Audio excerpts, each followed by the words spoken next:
आज हमने एक खास पीसी बुलाई है। जैसा कि आप जानते हैं कि नगर परिषद अम्बाला कैंट का चुनाव जो है शुरू हो चुका है 2025 और यहाँ पर हमने जो पीछे एक विधानसभा चुनाव बतौर इंडिपेंडेंट टीम एक लड़ा था, आज एक इंडिपेंडेंट टीम के तौर पर हमने अपने प्रत्याशी ऑलमोस्ट सभी वार्ड्स के अंदर साथ में उनके चेयरमैन कैंडिडेट जो है इस चुनाव में उतारा है। आज की पीसी मुख्य तौर पर हमारी कैंडिडेट लिस्ट अनाउंस करने के लिए, हमारे प्रत्याशियों को इंट्रोड्यूस करने के लिए, हमारी चेयरमैन कैंडिडेट को इंट्रोड्यूस करने के लिए इसी मुद्दे से हमने आज की पीसी रखी। हम यही कहेंगे कि हमारे लिए बहुत गर्व की बात सबसे पहले तो यही है कि एक इंडिपेंडेंट जो है संगठन, एक इंडिपेंडेंट यूनिट होने के बावजूद आज हमने अम्बाला के 30 वार्डों पर अपने कैंडिडेट्स उतारे हैं और एक चेयरमैन कैंडिडेट भी मैदान में है। ये तब है कि जब बड़े बड़े पार्टियों के नाम के जो चेयरमैन कैंडिडेट्स थे आज वो भाजपा के समर्थन में बैठ चुके हैं। तो we are very honoured and proud to say कि आज हमारी जो चेयरमैन कैंडिडेट हैं मनदीप कौर जी, वो हमारी तरफ से मैदान में उतरी हैं और उनका पूरा सीधा डायरेक्ट मुकाबला भाजपा के कैंडिडेट से हुआ है। आज हमारे साथ लगभग 14 जो हैं हमारी महिला कैंडिडेट्स हैं एमसी वार्ड्स के अंदर, और हमारे बाकी के जो साथी हैं अक्सर सभी वार्ड्स के अंदर डायरेक्ट कंपटीशन मैं समझती हूँ भाजपा की टीम में और हमारे बीच में रहेगा। और हम उम्मीद रखते हैं कि जो आशीर्वाद लोगों ने हमें पीछे विधानसभा के अंदर दिया था वो इस चुनाव में भी। जो ये निकाय का चुनाव होता है, जब इसकी जब रचना करी गई थी, इसके पीछे जो सोच थी वो सोच ये कहती थी कि इलाके का चुनाव है, इलाके से नुमाइंदगी आने चाहिए, गली मोहल्ले के काम है, जिनकी जान पहचान हो, जो लोगों के साथ सुख दुख में खड़े होते हैं वो लोग साथ हैं।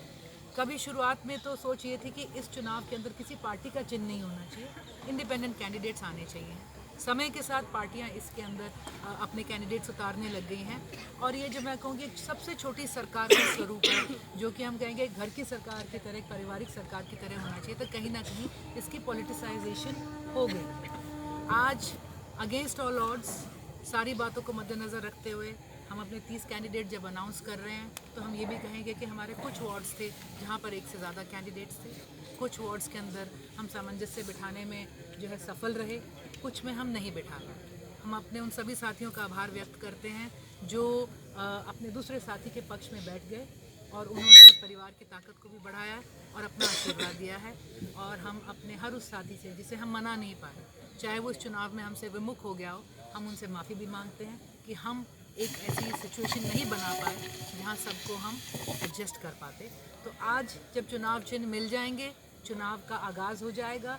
अगले 9 दिन में हमें पूरा भरोसा है कि हमारे सारे कैंडिडेट्स, उनके साथ ही हमारी टीमें एक धुआंधार चुनाव जो है अम्बाला के अंदर लड़ेंगे और हमारी टीम अपने इंडिपेंडेंट सिंबल्स के ऊपर एक बहुत खूबसूरत जीत दर्ज करेगी। तो मैं अब समय लेती हूँ अपने सभी कैंडिडेट्स को, एक बार मैं नाम लूँगी, हमारे कैंडिडेट एक बार खड़े होके सबको जो है संबोधित, मतलब सबको नमस्कार भी इसके अंदर कर देंगे। हमारी चेयरमैन कैंडिडेट हैं श्री मनदीप कौर जी, और हमें बहुत खुशी है ये बताते हुए कि इस चुनाव में सबसे शिक्षित और हम कहेंगे क्वालिफाइड ये कैंडिडेट हैं। शी इज़ ये परस्यू कर रही हैं सोशियोलॉजी के अंदर पीएचडी, चंडीगढ़ जो पंजाब यूनिवर्सिटी चंडीगढ़ से युवा कैंडिडेट हैं। और मैं समझती हूँ जिस तरह से समाज ने इनको प्रपोज़ करा, जब हमने अपने चेयरमैन कैंडिडेट एक आरक्षित सीट पे मांगा तो हमने एक कोई क्लोज डोर सिस्टम नहीं करा था। इसके लिए हमने पूरे समाज से, पूरे एससी समाज से, हर वर्ग से बात करी और हमने कहा ये बहुत खूबसूरत मौका है, समाज इसमें अपने कैंडिडेट्स आगे लेके आए। इसके अंदर 2 नाम प्रमुख तौर पर हमारे सामने रहे थे, जिसमें श्रीमती गीता थी, धर्मपत्नी हमारे सुरेंद्र जी जो लोहाट हैं, और हमारे जो मनदीप कौर जी हैं। तो ये भी हमारे लिए बड़ी अच्छी बात रही कि दोनों कैंडिडेट्स में आपस में बात करके समाज की भाईचारे की गरिमा को रखते हुए और एक डिसीजन लिया कि मनदीप ये चुनाव लड़ेंगे और गीता जी हमारा एक वार्ड का चुनाव लड़ेंगे। वार्ड नंबर 1 से हमारे कैंडिडेट हैं श्री रंजीत कुमार सोनू जी, सोनू गुज्जर के नाम से वो जाने जाते हैं। वार्ड नंबर 2 से हमारे कैंडिडेट हैं श्रीमती रुचि चौधरी। वार्ड नंबर 3 से हमारी कैंडिडेट हैं श्रीमती लता रानी। हमारे वार्ड नंबर 4 से जो कैंडिडेट हैं श्रीमती गीता, सुरेंद्र लोहाट जी की मिसेस। वार्ड नंबर 5 से हमारे कैंडिडेट हैं श्री सुशील कुमार जी। वार्ड नंबर 6 से हमारे कैंडिडेट हैं श्री संदीप शर्मा दीपी जी, वो इस वक्त एसडीएम ऑफिस के अंदर हैं अपने सिंबल के लिए। वार्ड नंबर 7 से हमारे कैंडिडेट हैं श्री सुरेंद्र शर्मा जी। वार्ड नंबर 8 से हमारे कैंडिडेट हैं श्री रोहताश लाल बत्रा जी। वार्ड नंबर 9 से हमारे कैंडिडेट हैं श्रीमती सुषमा मनचंदा जी। हमारे वार्ड नंबर 10 से कैंडिडेट हैं श्री अश्विनी कुमार शर्मा जी। वार्ड नंबर 11 से हमारी कैंडिडेट हैं श्रीमती नीलम कश्यप जी। 12 से श्री जसविंदर धीमान जी। 13 से श्रीमती अंजू बाला जी। 14 से कैंडिडेट श्रीमती अंडाला सिंह, अंजू सिंह जी के नाम से भी जो जानी जाती हैं। 15 से श्रीमती निशा परमार जी, पूर्व में एमसी रही हैं और अम्बाला का एक बहुत जाना पहचाना नाम भी है। 16 से हमारी कैंडिडेट हैं श्री डॉक्टर रवनीत कौर जी, वो अभी आई थिंक सिंबल के लिए वहीं पर है। 17 से श्रीमती पूजा। हमारे 18 से कैंडिडेट हैं श्री राजन कलसी जी। 19 से हमारे कैंडिडेट हैं श्री जयप्रकाश जी, जेपी जी, जिनको ज़्यादा नाम मशहूर है इनके। श्रीमती राजनी रानी जी हैं वार्ड नंबर 20 से।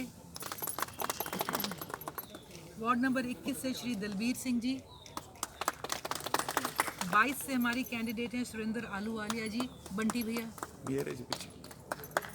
वार्ड नंबर 23 से श्री अमन कुमार जी। वार्ड नंबर 25 से श्री राहुल सोनकर जी, वो एसडीएम दफ्तर में हैं इस वक्त। वार्ड नंबर 26 से हमारे पास श्री संजीव शर्मा जी हैं, लवली जी। हमारे पास वार्ड नंबर 27 से श्री आदित्य गोयल जी। वार्ड नंबर 28 से श्रीमती मीनाक्षी मनचंदा जी।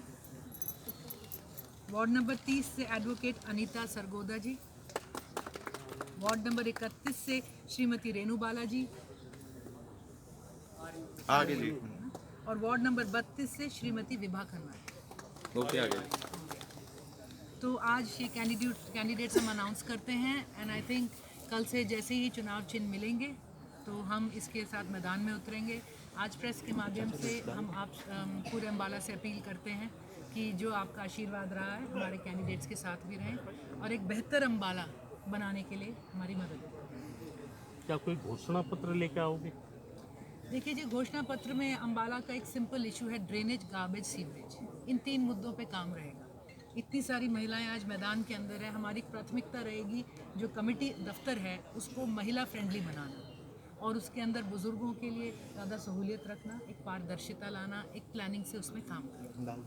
चुनाव 7 साल लेट है, उसके पीछे के कारणों को भी लोगों को बताओगे? देखिए, चुनाव पहले हम एक निगम थे, निगम जब तोड़ा गया तो एक नया परिसीमन करा।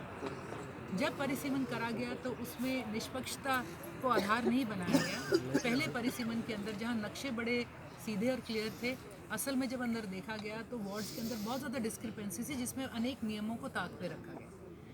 एक रूल होता है कि एक वार्ड से दूसरे वार्ड की पॉपुलेशन में बहुत ज़्यादा फ़र्क नहीं होना चाहिए। एक वार्ड था जिसमें 2700 का वोटर है, एक में 9700 वोटर है। कोई वार्ड ऐसा भी था उस वक्त जिसके अंदर वोटर ज़्यादा था, पॉपुलेशन कम थी। डेड वोट्स, रिपीटेड वोट्स का हमने इशू उठाया। तो उसके बाद एक एडहॉक कमेटी बनाई गई। उन्होंने कहा एडहॉक कमेटी इसके परिसीमन को दोबारा करेगी। हर स्टेज पर हमने इशू को एडमिनिस्ट्रेशन के आगे चैलेंज किया और जब हमें लगा कि इंसाफ नहीं किया जा रहा तो हम इसे लेके कोर्ट गए और हाई कोर्ट तक गए। हर स्टेज के ऊपर हमारे मुद्दों को अपहेल्ड भी करा। जब नई एडहॉक कमेटी बनाई गई तो उसके अंदर एक रूल है कि डिफरेंट इंटरेस्ट ग्रुप से आपको उसमें लोग लेने हैं। उसमें कोई महिला नहीं बैठाई।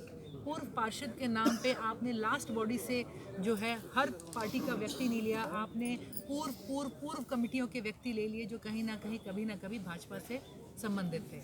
हमने एडहॉक कमेटी को चैलेंज करा, आज तक सरकार इसका कोई जवाब नहीं दे पाई।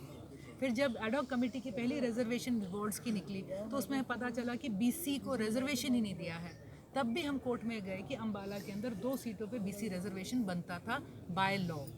उसके बाद जब बीसी रिजर्वेशन लाए हैं और इस वक्त भी चुनाव के अंदर कायदे से अम्बाला के 32 वार्ड के अंदर 9 वार्ड जो हैं वो एससी रिजर्व होना चाहिए थे, जबकि सिर्फ 7 करे गए हैं। तो इन मुद्दों को लेकर एक निष्पक्ष चुनाव कराने की ख्याल से, जब आधार ही निष्पक्ष नहीं है, वार्ड बंदी निष्पक्ष नहीं है, डिसाइड करने वाली कमिटीज़ निष्पक्ष नहीं है, तो हमने इस चीज़ को चैलेंज करा।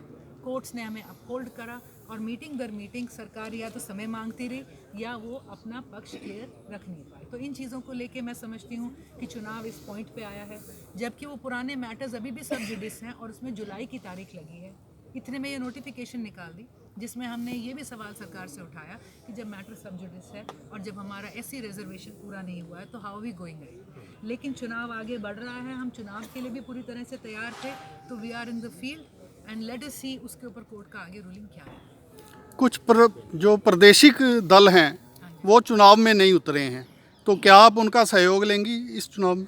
ये प्रादेशिक क्या, राष्ट्रीय दल भी इस मैदान में नहीं उतरे हैं अब की बार चुनाव के अंदर। हम ये कहेंगे कि हम इंडिपेंडेंट हैं, अम्बाला के लिए उतरे हैं, जो भी समर्थन देता है उसका हम स्वागत करते हैं, चाहे वो हमारे चेयरमैन कैंडिडेट है, हमारे वार्ड्स में कैंडिडेट हैं, और बस ये है कि हमारा लक्ष्य एक हो, एक बेहतर अम्बाला हम सब ने मिलकर बनाना है। तूफान है तो हम वो परिवार हैं जो हमेशा उस तूफान के आगे आज तक खड़ा रहा है, और इस चुनाव में भी ये परिवार ही आगे इकट्ठा खड़ा हुआ है। कैंट में आज चर्चा है, वैसे तूफानों की ये भी तासीर होती है कि दूसरे का घर बर्बाद करते तो अपना भी उजाड़ ही जाते हैं, तो कहीं ना कहीं आज हमें उस पार्टी में ये देखने को मिल रहा है। कैंट में आज चर्चा थी, कई जगह में गया कि चित्रा का श्राप कांग्रेस को ले लूँगा। इसके ऊपर तो हम क्या कहें जी, वो चित्रा का है कि कांग्रेस का अपना ही कुछ कर्म है, ये तो हम कुछ कह नहीं सकते, पर मैं समझती नियतों को फल लगते हैं। ऑनेस्टी से जो सिस्टम, जो संगठन, जो साथी, जो परिवार नहीं चलेगा उसका कहीं ना कहीं आगे जाके मैं समझती हूँ लुढ़कना या अटकना होना ही होना। भाजपा का लिस्ट एक कांड चलता रहा लगातार। आई एम वेरी उसके ग्लैड पीछे क्या हमने है? एक ही लिस्ट करी है और हमने आखिरी मिनट तक अपने सब भाइयों को साथ लेने की पूरी कोशिश करी। जिन वार्ड्स के अंदर बात नहीं बन पा रही थी, हम आखिरी मिनट तक हमारी कोशिश रही कि हम सबको इकट्ठा कर लें। पर यह भी कमाल की बात है कि भाजपा जैसी राष्ट्रीय स्तर की पार्टी, जहां पर अनुशासन और संगठन का जो इतना बड़ा जो कहते हैं ना दम भरा जाता है, उसको मजबूर होना पड़ा एक बार नहीं, 2 बार नहीं, 3 बार उन्हें अपनी लिस्ट में संशोधन करना पड़ा।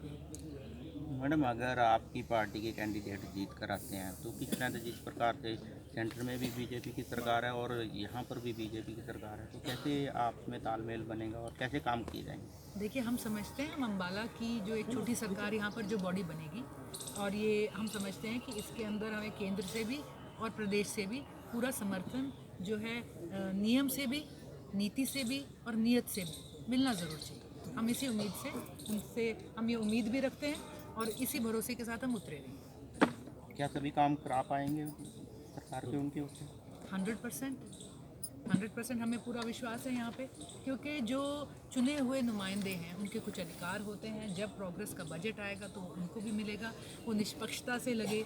ये ना हो कि जो वार्ड प्रधान बने हुए हैं उनकी अपनी गलियाँ, अपनी नालियाँ, अपनी सीवरेज ठीक हो रही हो, बाकी वार्ड परेशान हो, कूड़े के जो ढेर हैं इनको हैंडल कैसे करें। तो हमें पूरा विश्वास है अगर इस चुनाव में हम सब एक होकर उतरे हैं और इस ताकत के साथ, तो आगे काम कराने में भी ये ताकत बरकरार है। अब की बार बीजेपी में भी गुटबाजी देखने को मिल रही है, क्या उसका फ़ायदा कुछ मिलेगा? देखिए, गुटबाजी जहाँ भी होती है वो उस घर को डुबा ही देती है, और आज भाजपा में मेरे ख्याल से अम्बाला कैंट एक मिसाल बन गया भाजपा की पूरी कहानी के अंदर कि जितना यहाँ पर घमासान देखा गया है, जितने यहाँ पे फेरबदल हुए हैं, उठापटक हुए हैं, जितनी बयानबाजियाँ हो रही हैं, तो मैं समझती हूँ कि ये पार्टी के लिए भी बहुत दुखद रहेगा आने वाले समय पे, एंड डेफिनेटली इसका नुकसान भाजपा को होगा। और हम समझते हैं क्योंकि मैदान में हम दूसरा ऑप्शन है, कहीं ना कहीं हम उम्मीद करते हैं इसका फ़ायदा हमें रहेगा।